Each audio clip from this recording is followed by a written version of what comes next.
Mabilis at maagap na kumilos ang search and rescue team ng Quezon City Police District upang tulungan ang mga residente sa Maginhawa Street, Barangay Botocan, Quezon City na naapektuhan ng matinding pagbaha bandang 2:40 ng hapon itong Sabado, Agosto 30 ng kasalukuyang taon. Pinatunayan ng QCPD ang kanilang kahusayan sa disaster response sa pamamagitan ng mabilis na koordinasyon at pagtugon na nakatulong upang maibsan ang epekto ng kalamidad sa mga pamilyang apektado.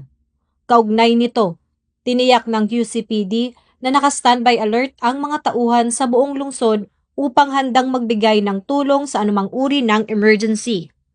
Ang serbisyong ito ay bahagi ng mas malawak na pagbabago at modernisasyon ng Philippine National Police sa ilalim ng liderato ni Police Lieutenant General Jose Melencio C. Nartates Jr.